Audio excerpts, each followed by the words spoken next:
Hello everyone, सारथी IAS में आप सबका स्वागत है। आज हम लोग लोकसभा टॉपिक डिस्कस करेंगे। तो सबसे पहले एक चीज ध्यान रखनी है हमें कि लोकसभा संसद का एक सदन होता है। तो पहले बात करें संसद के सदन कितने होते हैं। संसद के दो सदन होते हैं, एक तो लोकसभा और एक राज्यसभा। अब जो स्टेट पीसीएस में कई बार एक क्वेश्चन पूछा जाता है कि संसद में शामिल कौन कौन होता है। तो संसद में 3 पॉइंट हम लोगों को ध्यान रखना है जो शामिल होते हैं। संसद में एक तो लोकसभा शामिल होती है, एक राज्यसभा शामिल होती है, और तीसरा और वेरी इंपॉर्टेंट, बहुत इंपॉर्टेंट है ये, राष्ट्रपति भी संसद में शामिल होते हैं। अब राष्ट्रपति संसद में क्यों शामिल होते हैं उसका हम लोग एक थोड़ा एक ट्रिक से, एक मेथड से हम लोग समझ लेते हैं, आपको आसानी से समझ जाएगा। जैसे यदि कोई बिल संसद में, जैसे संसद का मुख्य कार्य कानून निर्माण करना है, तो यदि कोई विधेयक या बिल किसी सदन में रखा जाता है, जैसे फॉर एग्जांपल किसी भी सदन में रख सकते हैं, लोकसभा या राज्यसभा। मान लीजिए कोई विधेयक लोकसभा में पहले रखा गया, तो इस विधेयक पर पहले चर्चा होगी, उसके बाद मतदान होगा। अगर यह विधेयक लोकसभा से पारित हो जाता है तो यह विधेयक जाएगा राज्यसभा में। अगर यह विधेयक राज्यसभा में भी बहस और वोटिंग के बाद पारित होता है तो यह विधेयक इसके बाद जाएगा राष्ट्रपति के पास। और अगर राष्ट्रपति इस विधेयक पर साइन कर देते हैं, अगर राष्ट्रपति इस विधेयक पर हस्ताक्षर कर दें तो यह कानून बन जाता है। तो कानून कब बनता है? जब राष्ट्रपति इस पर हस्ताक्षर करे। इस अर्थात कानून निर्माण की प्रक्रिया में राष्ट्रपति भी इंपॉर्टेंट है, इसीलिए संसद में लोकसभा, राज्यसभा और राष्ट्रपति भी शामिल होते। ये चीज क्लियर। अब देखिए यहाँ पे दो ध्यान रखना है, एक तो सदन दो होते हैं, लोकसभा और राज्यसभा, और संसद में शामिल कौन कौन होता है? लोकसभा, राज्यसभा और राष्ट्रपति। यहाँ पे इंपॉर्टेंट है आपको आर्टिकल किस तरह से ध्यान रखना है। तो आर्टिकल की एक सिंपल ट्रिक ध्यान रखिएगा, सरल, ठीक है। अब इसके नीचे जस्ट लिखिएगा 79, 80 और 81। आपको 3 आर्टिकल सीधे याद हो जाएंगे। स मतलब संसद, संसद का उल्लेख है अनुच्छेद 79 79 में, और राज्यसभा, र मतलब राज्यसभा, इसका उल्लेख 80 में, और ल मतलब लोकसभा, लोकसभा का उल्लेख अनुच्छेद 81 में। तो 3 आर्टिकल आपको कॉन्स्टिट्यूशन के इस सिंपल ट्रिक से याद हो जाएंगे। तो इसका मतलब क्या है? संसद का उल्लेख है अनुच्छेद 79 79 में, और 79 में क्या लिखा है? संसद में लोकसभा, राज्यसभा और राष्ट्रपति शामिल होते हैं। पहली चीज ये। अब बात करें लोकसभा की, लोकसभा का उल्लेख है अनुच्छेद 81 में। अब अनुच्छेद 81 में लोकसभा की संरचना है, लोकसभा में कितने अधिकतम सदस्य हो सकते हैं, उन सब चीजों का प्रावधान है। तो हम लोग आगे लोकसभा की संरचना के बारे में बात करेंगे। तो लोकसभा की संरचना में हम लोग सबसे पहले बात करें कि इसमें अधिकतम सदस्य कितने हो सकते हैं, मैक्सिमम कितने सदस्य हो सकते हैं, कितनी सदस्य संख्या का प्रावधान है। तो सबसे पहले बात करते हैं लोकसभा में अधिकतम सदस्य संख्या हो सकते हैं 550 वर्तमान में, ठीक है। अब 550 वर्तमान में अधिकतम सदस्य संख्या हो सकते हैं। अब इनमें हम बात करते हैं राज्यों से कितने सदस्य अधिकतम निर्वाचित हो सकते हैं। राज्यों से, तो राज्यों से अधिकतम सदस्य हो सकते हैं 550 में से 530, ये राज्यों से निर्वाचित हो सकते हैं। अब केंद्र शासित प्रदेश या यूनियन टेरिटरीज, केंद्र शासित प्रदेशों से कितने सदस्य निर्वाचित होते हैं? तो शेष जो है केंद्र शासित प्रदेशों से निर्वाचित होंगे। इसको शॉर्ट में हम लोग यूनियन टेरिटरीज बोल सकते हैं। तो यहां से 20 सदस्य निर्वाचित होते हैं। तो अभी वर्तमान में एक चीज ध्यान रखना है हमें कि लोकसभा में कोई भी सदस्य मनोनीत नहीं होता है। तो ये मनोनीत क्यों नहीं होता है? क्योंकि इसका आपको पॉइंट ध्यान रखना है कि अभी प्रत्येक 10 वर्षों में आंग्ल भारतीय सदस्यों को मनोनीत करने का प्रावधान बढ़ाया जाता था, जो कि 104वें संविधान संशोधन द्वारा 2019 में यह प्रावधान नहीं बढ़ाया गया आंग्ल भारतीयों का। पहले लोकसभा में 2 आंग्ल भारतीय मनोनीत होते थे, लेकिन यह प्रावधान प्रत्येक 10 वर्षों में बढ़ाना होता था, लेकिन यह इस बार नहीं बढ़ाया गया। तो इस कारण से यह प्रावधान ही समाप्त हो गया। 104वें संविधान संशोधन हुआ था, उसमें आरक्षण का प्रावधान तो बढ़ाया गया, लेकिन यह प्रावधान नहीं बढ़ाया गया। इस कारण से जो लोकसभा में वर्तमान में कोई भी सदस्य मनोनीत नहीं होता है, ये चीज ध्यान रखना हमें। अब बात करें लोकसभा में अधिकतम सदस्य संख्या तो हमें पता चल गई, लेकिन वर्तमान में कितनी सदस्य संख्या है उसकी बात करें तो लोकसभा में वर्तमान में ये अधिकतम तो 550 है और वर्तमान में है 543, 543। अब 543 में से राज्यों से निर्वाचित होते हैं 524, और केंद्र शासित प्रदेश, शॉर्ट में यूटी लिख देता हूं, यूटी केंद्र शासित प्रदेशों से निर्वाचित होते हैं 19। ये चीज इंपॉर्टेंट है, ठीक है। 524 तो राज्यों से निर्वाचित होते हैं और केंद्र शासित प्रदेशों से 19 सदस्य निर्वाचित होते हैं। यहाँ पे इंपॉर्टेंट पॉइंट हम लोग बात करें तो यहाँ पे जो राज्यों से अधिकतम सदस्य किस राज्य से निर्वाचित होते हैं, तो उत्तर प्रदेश से निर्वाचित होते हैं मैक्सिमम अधिकतम सदस्य, और इनकी सदस्य संख्या है 80। ये चीज ध्यान रखना है। और केंद्र शासित प्रदेशों में अधिकतम कहाँ से निर्वाचित होते हैं, तो केंद्र शासित प्रदेश में अधिकतम दिल्ली से निर्वाचित होते हैं 7। तो ये चीज हम लोगों को ध्यान रखनी है। न्यूनतम का इतना इंपॉर्टेंट नहीं रहता क्योंकि कई राज्यों में 1-1 सीटें हैं, केंद्र शासित प्रदेशों में भी 1-1 सीटें हैं, लेकिन मैक्सिमम का आपको ध्यान रखना है। अधिकतम तो उत्तर प्रदेश से और केंद्र शासित प्रदेशों में अधिकतम दिल्ली से निर्वाचित होते हैं। तो यहाँ पे आपको संरचना समझ आई। अब हम बात करते हैं लोकसभा के जो चुनाव होते हैं वो कैसे होते हैं। तो लोकसभा का चुनाव होता है प्रत्यक्ष निर्वाचन से, प्रत्यक्ष निर्वाचन,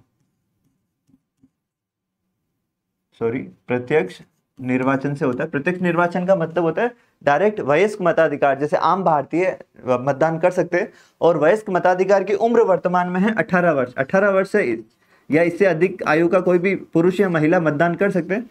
अब इंपॉर्टेंट बात क्या है, लोकसभा का निर्वाचन किस विधि से होता है, तो उसका एक नाम है अग्रताही विजेता। अग्रताही विजेता, या इसको इंग्लिश में बोलते हैं first pass the post, first pass the post. अब इसका क्या मतलब होता है, इसका मतलब है कि जिस उम्मीदवार को सर्वाधिक वोट मिलते हैं, चाहे वो एक वोट भी ज्यादा मिले, वही विजेता होता है। तो अग्रताही विजेता इस विधि से होता है। और निर्वाचन किस तरीके से होता है, प्रत्यक्ष निर्वाचन, डायरेक्ट आम भारतीय इन्हें लोकसभा सदस्यों का चुनाव करते हैं। मताधिकार की आयु कितनी है वर्तमान में, 18 वर्ष है। और यह प्रावधान 61वें संविधान संशोधन द्वारा 61वें संविधान संशोधन द्वारा 1988 में यह प्रावधान किया गया। 61वें संविधान संशोधन द्वारा इसमें मताधिकार की उम्र 21 वर्ष से घटाकर 18 वर्ष कर दी गई। तो वर्तमान में मताधिकार की उम्र कितनी है, 18 वर्ष है। तो लोकसभा के सदस्यों का चुनाव प्रत्यक्ष तरह से होता है और यहाँ अग्रताही विजेता द्वारा निर्धारित होता है। बात करें लोकसभा सीटों का निर्धारण कैसे होता है, तो लोकसभा सीटों का निर्धारण होता है परिसीमन से। परिसीमन, इसको इंग्लिश में बोलते हैं डिलिमिटेशन। डिलिमिटेशन, तो परिसीमन द्वारा लोकसभा की सीटों का निर्धारण होता है कि किस सीटों का क्षेत्र कहां तक रहेगा, तो यह परिसीमन द्वारा होता है। इसका उल्लेख है अनुच्छेद 82, आर्टिकल 82। लोकसभा का उल्लेख अनुच्छेद 81 में है, परिसीमन का उल्लेख अनुच्छेद 82 में है। परिसीमन अभी तक वर्तमान में इसके द्वारा लोकसभा के सीट क्षेत्रों का निर्धारण होता है। अभी तक 4 परिसीमन हो चुके हैं, अभी तक 4 परिसीमन हो चुके, 4 बार परिसीमन हो गया, ठीक है। पहली बार परिसीमन हुआ था 1952 में और लास्ट बार अभी अंतिम हुआ था 2002 में। कुलदीप सिंह की अध्यक्षता में परिसीमन आयोग का गठन हुआ था, ठीक है। ये चीज इंपॉर्टेंट है। बात करें अभी तक परिसीमन हो गया, अब आगे कब होगा, तो 2026 तक यही परिसीमन रहेगा। इसके बाद परिसीमन होगा, परिसीमन आयोग का अध्यक्ष किया जाएगा, परिसीमन आयोग का गठन किया जाएगा 2026 के बाद। तो अभी तक का परिसीमन जो अभी वर्तमान में सीटों का निर्धारण है वह चौथे परिसीमन आयोग के द्वारा किया गया है। आगे हम लोग बात करें, देखिए हम लोगों ने लोकसभा की संरचना पढ़ ली, लोकसभा में चुनाव कैसे होता है और परिसीमन लोकसभा के सीटों का निर्धारण कैसे होता है, ये चीजें हमने पढ़ ली। अब हम बात करेंगे लोकसभा का कार्यकाल कितना होता है। तो लोकसभा का कार्यकाल की बात करें तो लोकसभा और राज्यसभा मतलब संसद के दोनों सदनों के कार्यकाल का उल्लेख है वह अनुच्छेद 83 में है, अनुच्छेद 83 में, ठीक है। अब लोकसभा का कार्यकाल कितना होता है, तो बात करें लोकसभा का कार्यकाल गठन के बाद पहली बैठक से 5 वर्ष तक होता है। यहाँ पे इंपॉर्टेंट है कि लोकसभा का कार्यकाल कितना होता है, पहली 5 वर्ष होता है। और ये कब शुरू होता है, पहली बैठक से शुरू होता है, ना कि गठन से। एक चीज ये इंपॉर्टेंट है। और लोकसभा समय से पहले भी भंग की जा सकती है, लोकसभा भंग भी की जा सकती है समय से पहले, मतलब 5 वर्ष से पहले भी भंग हो सकती है। और इसे भंग कौन कर सकते हैं, इसे राष्ट्रपति भंग कर सकते हैं। लोकसभा भंग किसके द्वारा की जा सकती है, राष्ट्रपति द्वारा। अगर केंद्र सरकार सिफारिश करे तो लोकसभा समय से पहले भी भंग की जा सकती है। और इसका उल्लेख है, हम जैसे राष्ट्रपति का हमने टॉपिक पढ़ा था उसमें इसका उल्लेख था अनुच्छेद 85 में। तो यहां तक आपको समझ में आया कि लोकसभा का कार्यकाल, पहली चीज हम लोग यहाँ पे 3 पॉइंट डिस्कस कर लेते। लोकसभा के कार्यकाल का उल्लेख कौन सा अनुच्छेद में? अनुच्छेद 83 में। लोकसभा का कार्यकाल कितना होता है? 5 वर्ष। शुरू कब होता है? पहली बैठक से, न कि लोकसभा के गठन से। ठीक है, ये चीज क्लियर। अब लोकसभा भंग भी की जा सकती है, समय से पूर्व भंग हो सकती है। किसके द्वारा भंग होती है?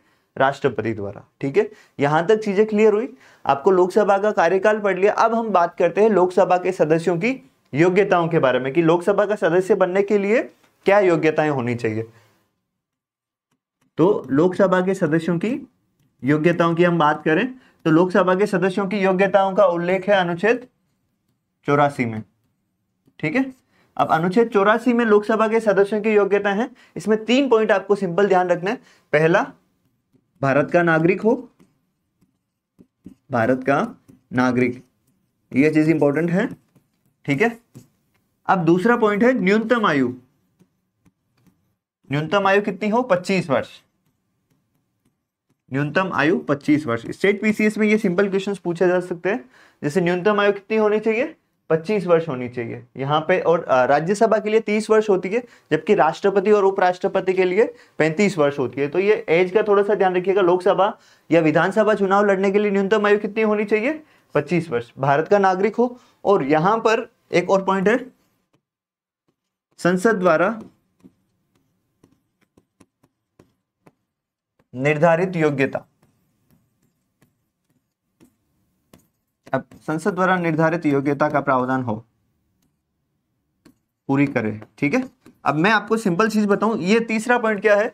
तीसरा पॉइंट, फॉर एग्जांपल, संसद ने कानून बनाया कि लोकसभा का चुनाव लड़ने के लिए ग्रेजुएशन, स्नातक की डिग्री होना आवश्यक है। अगर लोकसभा ने ये कानून बनाया तो ये यहाँ पर संसद द्वारा निर्धारित होगा। अब यहाँ प्रॉब्लम क्या है? अगर कोई ग्रेजुएशन किया हुआ व्यक्ति ही चुनाव लड़ सकता है तो ये तीसरी योग्यता यहाँ पर आ जाएगी। ठीक है, तो यहाँ पे हम लोगों को क्या ध्यान रखना है? पहला, भारत का नागरिक हो, 25 वर्ष आयु और संसद द्वारा निर्धारित योग्यता पूरी करे।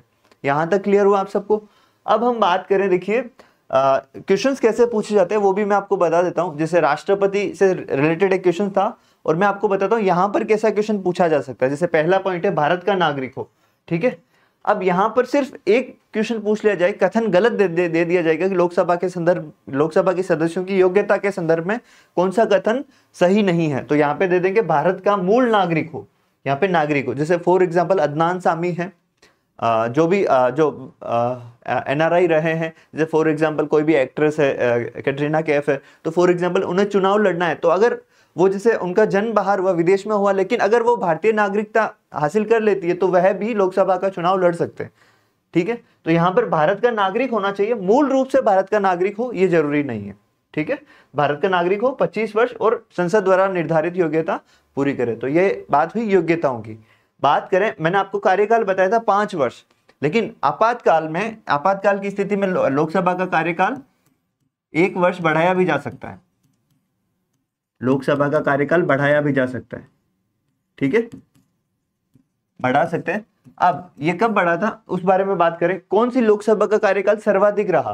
तो 5वीं लोकसभा, इंदिरा गांधी के प्रधानमंत्री के कार्यकाल में थी 5वीं लोकसभा, उसका कार्यकाल रहा था 1971 से 77 तक।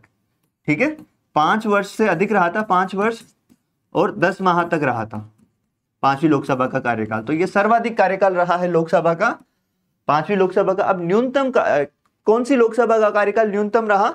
तो वह कार्यकाल था 12वीं लोकसभा का रहा था। ठीक है, और 12वीं लोकसभा का कार्यकाल कहां से कहां तक था? 1998 से 1999। ठीक है, 1 वर्ष 1 माह, मतलब लगभग 13 माह रहे थे, 1 वर्ष 1 माह। तो ये थोड़ा फैक्चुअल चीजें हैं, स्टेट पीसीएस के लिए इंपॉर्टेंट रहेगा कि कौन सी लोकसभा का कार्यकाल सर्वाधिक रहा। 5वीं लोकसभा का कार्यकाल बढ़ाया जा सकता है कितने टाइम तक? 1 वर्ष के लिए बढ़ाया जा सकता है, और वह आपातकाल। जब इंदिरा गांधी के कार्यकाल में आंतरिक अशांति के आधार पर आपातकाल लगा था, तीसरी बार आपातकाल लगा, उस दौरान यह कार्यकाल बढ़ाया गया था 5 वर्ष और 10 माह तक 5वीं लोकसभा का रहा था। तो यहां तक आपको चीजें क्लियर हुई। अब देखिए, हम बात करें लोकसभा का कार्यकाल की, हमने बात कर ली, इसकी योग्यताओं की बात कर ली, लोकसभा भंग कौन कर सकता है? राष्ट्रपति कर सकता है, ये सारी चीजें बात कर ली। अब हम इसके बारे में आगे बात करेंगे लोकसभा के वर्तमान अध्यक्ष की। तो लोकसभा के वर्तमान अध्यक्ष, लोकसभा के वर्तमान अध्यक्ष है ओम बिड़ला, और इसके पहले अध्यक्ष थे गणेश वासुदेव मावलंकर, जीवी मावलंकर बोलते हैं, जीवी मावलंकर इसके पहले अध्यक्ष थे। ठीक है, तो लोकसभा के वर्तमान अध्यक्ष ओम बिड़ला है और इसके पहले अध्यक्ष गणेश वासुदेव मावलंकर थे। इसके अलावा इससे संबंधित जो लोकसभा की कार्य प्रणाली है उसके बारे में आपके लिए एक अलग क्लास से अपलोड कर दी जाएगी। तो यहाँ पर जो इसके फैक्चुअल चीजें या इससे जो बेसिक लोकसभा की जानकारी है वो हमने वीडियो में उपलब्ध कराई। Thank you everyone.